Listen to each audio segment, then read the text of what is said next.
ආයිබෝවන් කියල පිළිගන්න ඔයාල හැමදනම දිනුමයි YouTube චැනල් එකට. ඉතින් අද මේ වීඩියෝගෙන් මම කියල දෙන්නේ ෆෝන් එකෙන් ප්‍රොෆෙෂනල් විදියට වීඩියෝ එඩිට් කරන්න පුළුවන් හොඳ ඇප්ස් පහක් ගැන. ඉතින් YouTube, TikTok, Facebook, Reels සදන හැමෝටම මේ වීඩියෝ එක වැදගත් වෙයි කියලා මම හිතනවා. අපි යම් වීඩියෝ එකට මේ ඇප්ස් පහ මොනවද කියලා බලන්න.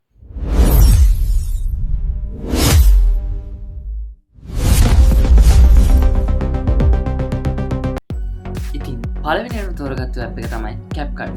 මුලින්ම කියන්න තියෙන්නේ CapCut. මේක අද ලෝකයේ ජනප්‍රියම වීඩියෝ එඩිටින් ඇප් එක.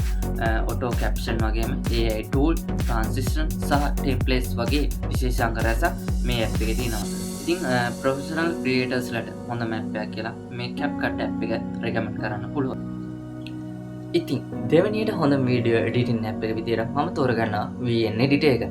ඉතින් වෝටර්මාර්ක් නැතුව එක්ස්පෝර්ට් කරන්න පුළුවන් මල්ටිලේයර් එඩිටින්, ස්මූත් ට්‍රාන්සිෂන් සහ කලර් ඇඩ්ජස්ට්මන්ට් වගේ පහසුකම් නිසා YouTube වීඩියෝ එඩිට් කරන්න ගොඩාක් හොඳ ඇප් එකක් කියලා මම මේක රෙකමන්ඩ් කරනවා. ඉතින් අපි තුන්වෙනියට හොඳම වීඩියෝ එඩිටින් ඇප් එක මොකක්ද කියලා බලන්න.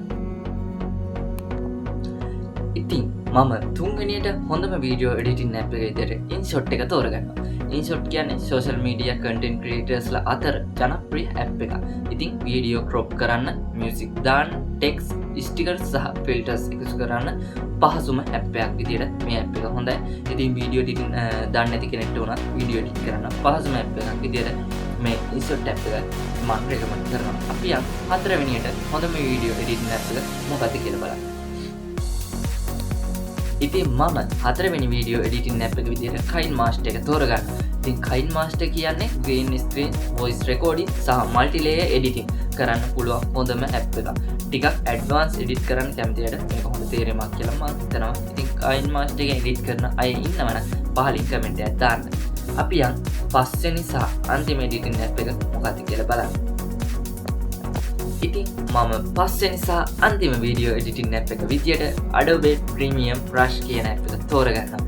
ඉතින් මේක තෝරගන්න හේතුව තමයි ප්‍රොෆෙෂනල් ක්වොලිටි එඩිට් එකක් අවශ්‍ය නම් Adobe ලගේ තමයි. ඉතින් Adobe ලගේ Premiere Rush හොඳ විකල්පයක් කියලා මම හිතනවා. ඉතින් මේක මොබයිල් වලින් එඩිට් කරන අයට ගොඩක් වාසිදායක ඇප් එකක්.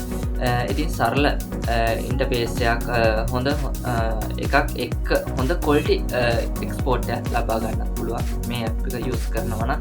ඉතින් ඔන්න ඔය ඇප්ස් පහ තමයි ඉතින් ෆෝන් එකෙන් මොබයිල් එකෙන් එඩිට් කරන අයට මම ගෙන ඇප්ස් පහ. ඉතින් ඔයාලට ෆෝන් එකෙන් එඩිට් කරන ඇප් එක මොකක්ද කියලා පහලින් කමෙන්ට් එකක් දාගෙන යන්න.